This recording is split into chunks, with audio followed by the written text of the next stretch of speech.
যোগমায়া বললেন, মা লাবণ্য, তুমি ঠিক বুঝেছ। ঠিক বুঝেছি মা। অমিত ভারী চঞ্চল, সে কথা মানি। সেই জন্যই ওকে এত স্নেহ করি। দেখো না, ও কেমনতর এলোমেলো, হাত থেকে সবই যেন পড়ে পড়ে যায়। লাবণ্য একটু হেসে বললে, ওকে সবই যদি ধরে রাখতেই হতো, হাত থেকে সবই যদি খসে খসে না পড়তো, তাহলেই ওর ঘটত বিপদ। ওর নিয়ম হচ্ছে, হয় উনি পেয়েও পাবেন না, নয় উনি পেয়েই হারাবেন। যেটা পাবেন সেটা যে আবার রাখতে হবে, এটা ওর ধাতের সঙ্গে মেলে না।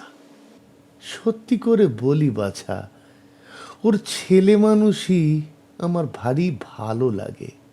সেটা হলো মায়ের ধর্ম। ছেলে মানুষিতে দায় যত, সব কিছু মায়ের। আর ছেলের যত কিছু, সব খেলা। কিন্তু আমাকে কেন বলছো দায় নিতে যে পারে না তার উপর দায় চাপাতে? দেখছো না লাবণ্য, ওর অমন দুরন্ত মন আজকাল অনেকখানি যেন ঠান্ডা হয়ে গেছে। দেখে আমার বড় মায়া করে। যাই বলো, ও তোমাকে ভালোবাসে। তা বাসেন। তবে আর ভাবনা কিসের? কর্তামা, ওর যেটা স্বভাব, তার উপর আমি একটু অত্যাচার করতে চাইনি। আমি তো এই জানি লাবণ্য, ভালোবাসা খানিকটা অত্যাচার চায়, অত্যাচার করেও। কর্তামা, সে অত্যাচারের ক্ষেত্র আছে, কিন্তু স্বভাবের উপর পীড়ন সয় না। সাহিত্যে ভালোবাসার বই যতই পড়লেম, এই কথাটা বারবার আমার মনে হয়েছে, ভালোবাসার ট্র্যাজেডি ঘটে সেইখানেই যেখানে পরস্পরকে স্বতন্ত্র জেনে মানুষ সন্তুষ্ট থাকতে পারেনি। নিজের ইচ্ছেকে অন্যের ইচ্ছে করবার জন্য যেখানে জুলুম, যেখানে মনে করি আপন মনের মতো করে বদলিয়ে অন্যকে সৃষ্টি করব। তা মা, দুজনকে নিয়ে সংসার পাততে গেলে পরস্পর পরস্পরকে খানিকটা সৃষ্টি না করে নিলে চলেই না। ভালোবাসা যেখানে আছে সেখানে সেই সৃষ্টি সহজ। যেখানে নেই সেখানে হাতুড়ি পিটোতে গিয়ে তুমি যাকে ট্র্যাজেডি বলো, তাই ঘটে। সংসার পাতবার জন্যেই যে মানুষ তৈরি, তার কথা ছেড়ে দাও। সে তো মাটির মানুষ।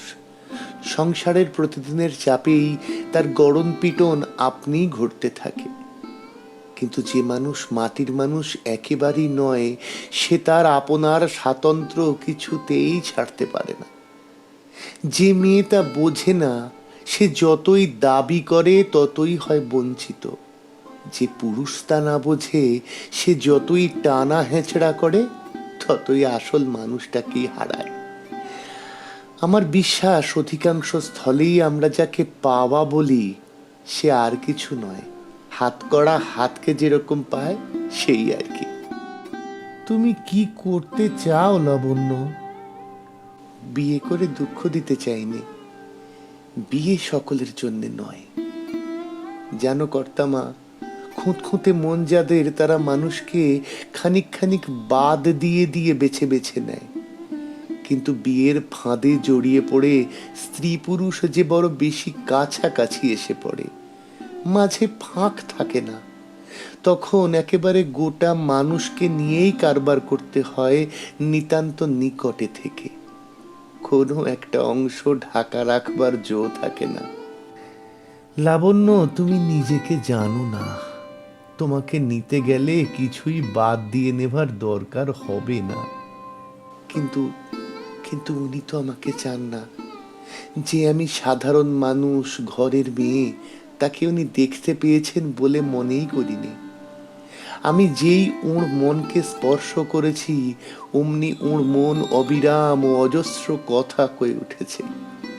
সেই কথা দিয়ে উনি কেবলই আমাকে গড়ে তুলেছেন।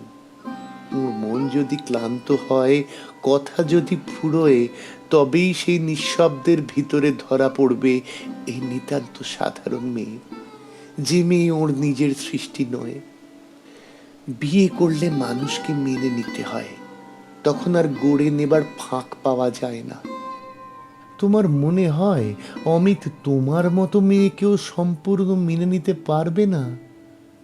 স্বভাব যদি বদলায় তবে পারবেন, কিন্তু বদলাবেই বা কেন? আমি তো তা চাই না। তুমি কি চাও?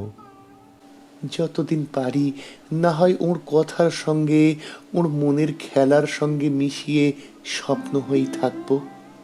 আর স্বপ্নই বা তাকে বলবো কেন? সে আমার একটা বিশেষ জন্ম, একটা বিশেষ রূপ, একটা বিশেষ জগতে সে সত্য হয়ে দেখা দিয়েছে। নয়তো সে গুটি থেকে বের হয়ে আসা 2-4 দিনের একটা রঙিন প্রজাপতি হলো, তাতে দোষ কি?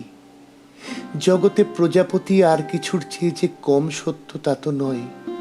না হয় সে সূর্যোদয়ের আলোতে দেখা দিলে আর সূর্যাস্তের আলোতে মরেই গেল, তাতেই বা কি?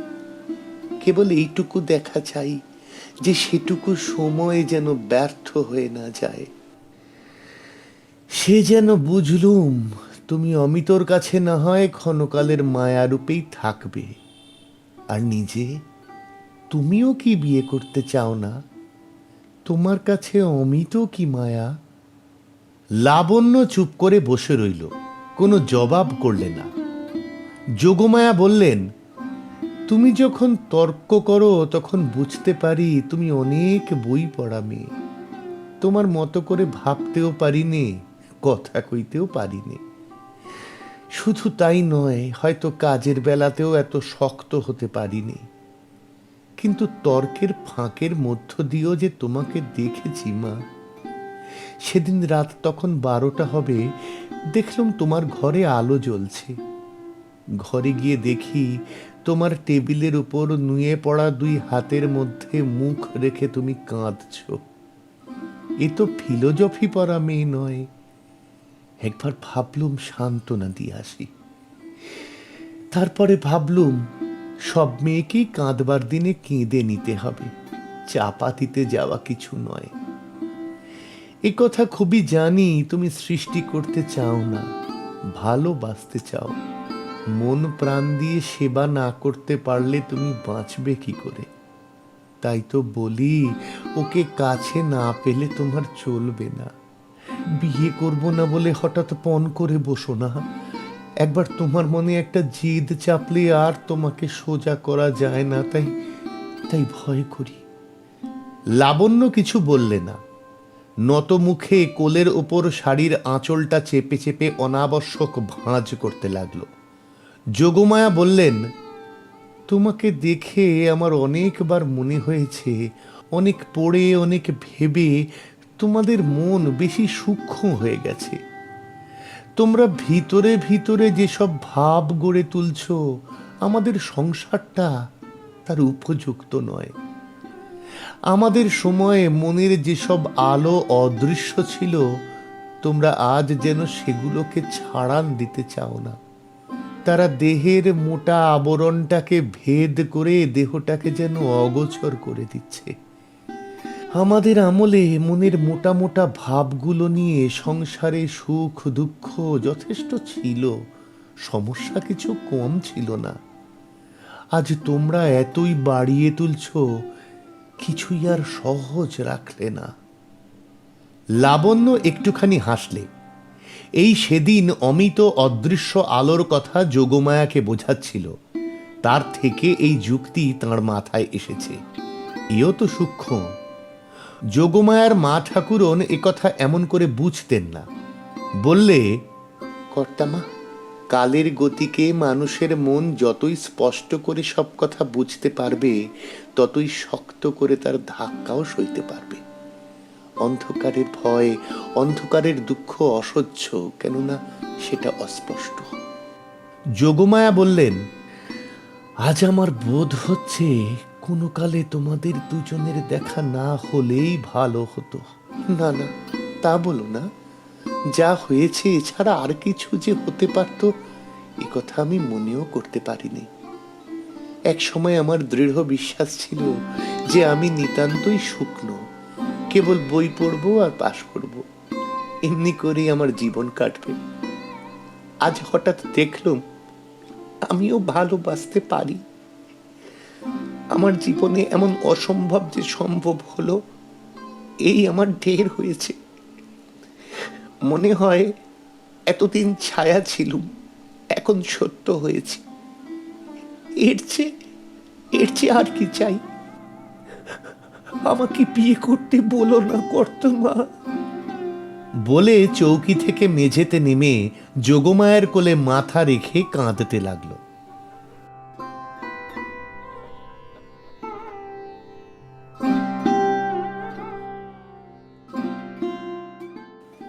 গোড়ায় সবাই ঠিক করে রেখেছিল অমিত দিন 15 মধ্যে কলকাতায় ফিরবে। নরেন মিত্তির খুব মোটা বাজি রেখেছিল যে 7 দিন পেরোবে না। 1 মাস যায়, 2 মাস যায়, ফেরবার নামও নেই। শিলংয়ের বাসার মেয়াদ ফুরিয়েছে। রংপুরের কোন জমিদার এসে সেটা দখল করে বসল। অনেক খোঁজ করে যোগমায়াদের কাছাকাছি একটা বাসা পাওয়া গেছে। এক সময় ছিল গোয়ালার কি মালির ঘর, তারপরে একজন কেরানির হাতে পড়ে তাতে গরিবী ভদ্রতার অল্প একটু আঁচ লেগেছিল। সে কেরানিও গেছে মরে। তারই বিধবা এটা ভাড়া দেয়। জালনা দরজা প্রভৃতির কার্পণ্যে ঘরের মধ্যে তেজ মরুত বোম এই 3 ভূতেরই অধিকার সংকীর্ণ।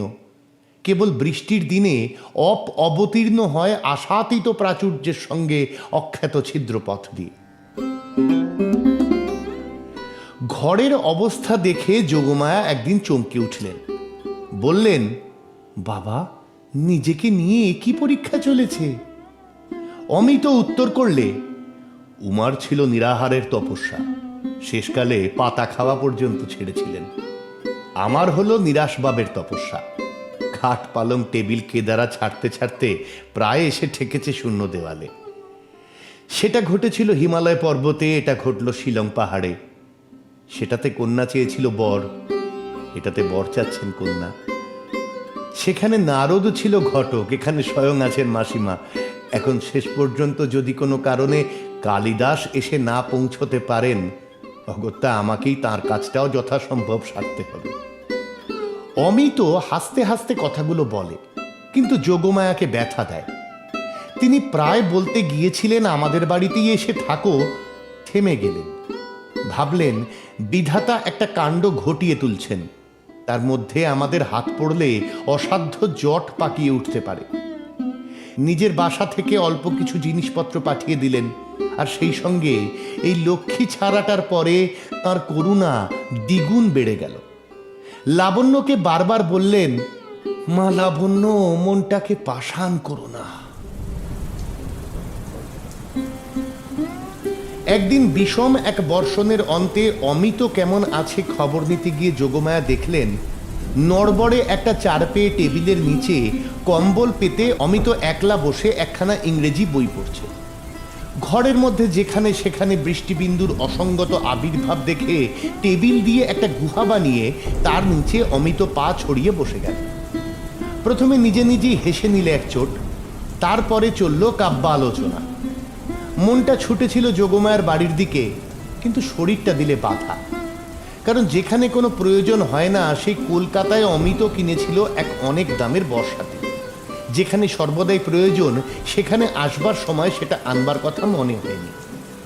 একটা ছাতা সঙ্গে ছিল, সেটা খুব সম্ভব কোনো একদিন সংকল্পিত গম্যস্থানই ফেলে এসেছে, আর তা যদি না হয় তবে সেই বুড়ো দেওদারের তলে সেটা পড়ে আছে।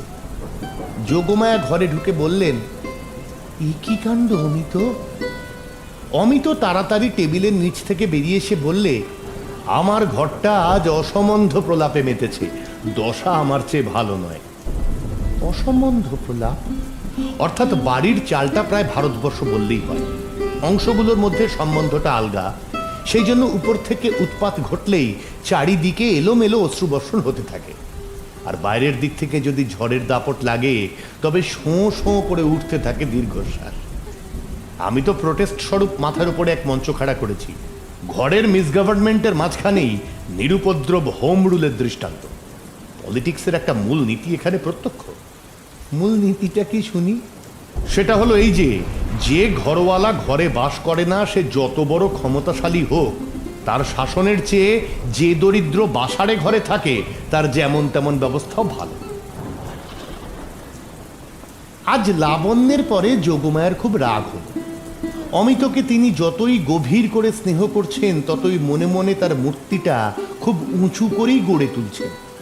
এত বিদ্যে, এত বুদ্ধি, এত পাস, অথচ এমন সাদা মন। গুছিয়ে কথা বলবার কি অসামান্য শক্তি। আর যদি চেহারার কথা বলো, আমার চোখে তো লাবণ্যর চেয়ে ওকে অনেক বেশি সুন্দর থাকে। লাবণ্যর কপাল ভালো, অমিত কোন গ্রহের চক্রান্তে ওকে এমন মুগ্ধ চোখে দেখেছে। সেই সোনার চাঁদ ছেলেকে লাবণ্য এত করে দুঃখ দিচ্ছে। খামোকা বলে বসলে কিনা বিয়ে করবেন না, যেন কোন রাজরাজেশ্বরী, ধনুক ভাঙাপন। এত অহংকার সইবে কেন? পোড়ার মুখীকে যে কেঁদে কেঁদে মরতে হবে। একবার যোগমায়া ভাবলেন অমিতকে গাড়িতে করে তুলে নিয়ে যাবেন তাদের বাড়িতে। তারপরে কি ভেবে বললেন, একটু বসো বাবা, আমি এখনই আসছি। বাড়ি গিয়েই চোখে পড়ল লাবণ্য তার ঘরের সোফায় হেলান দিয়ে পায়ের ওপর শাল মেলে গৌরকির মা বলে গল্পের বই পড়ছে।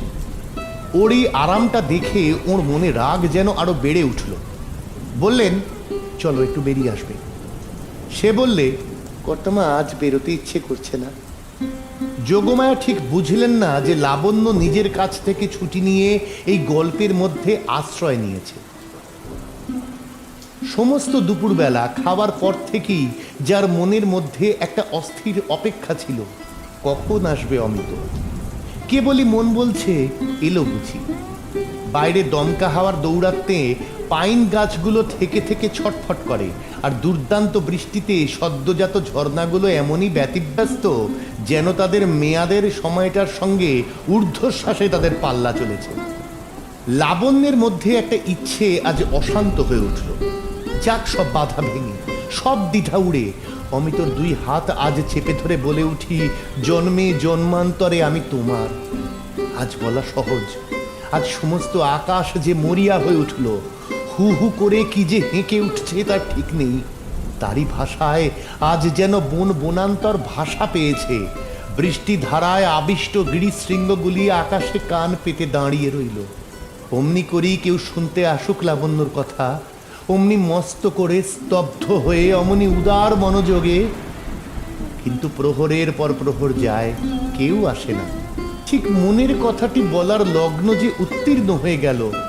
এরপরে যখন কেউ আসবে তখন কথা জুটবে না, তখন সংশয় আসবে মনে, তখন তাণ্ডব নৃত্যোন্মত্ত দেবতার মাভৈ রব আকাশে মিলিয়ে যাবে। বৎসরের পর বৎসর নীরবে চলে যায়। তার মধ্যে বাণী একদিন বিশেষ প্রহরে হঠাৎ মানুষের দ্বারে এসে আঘাত করে। সেই সময় দ্বার খোলবার চাবিটি যদি না পাওয়া গেল, তবে কোনো দিনই ঠিক কথাটি অকুণ্ঠিত স্বরে বলবার দৈব শক্তি আর জোটে না। যেদিন সেই বাণী আসে, সেদিন সমস্ত পৃথিবীকে ডেকে খবর দিতে ইচ্ছে করে, শোনো শোনো তোমরা, আমি ভালোবাসি। আমি ভালোবাসি এই কথাটি অপরিচিত সিন্ধু পারগামী পাখির মতো কত দিন থেকে, কত দূর থেকে আসছে। সেই কথাটির জন্যেই আমার প্রাণে আমার ইষ্ট দেবতা এতদিন অপেক্ষা করছিলেন। স্পর্শ করলো আজ সেই কথাটি। আমার সমস্ত জীবন, আমার সমস্ত জগৎ সত্য হয়ে উঠল। বালিশের মধ্যে মুখ লুকিয়ে লাবণ্য আজ কাকে এমন করে বলতে লাগলো, সত্য সত্য, এত সত্য আর কিছু নেই। সময় চলে গেল, অতিথি এলো না। অপেক্ষার গুরু ভারে বুকের ভিতরটা টনটন করতে লাগলো। বারান্দায় বেরিয়ে গিয়ে লাবণ্য খানিকটা ভিজে এলো জলের ঝাপটা লাগিয়ে। তারপরে একটা গভীর অবসাদে তার মনটাকে ঢেকে ফেললে, নিবিড় একটা নৈরাশ্যে। মনে হলো ওর জীবনে যা জ্বলবার তা একবার মাত্র দপ করে জ্বলে তারপর নিভে গেল।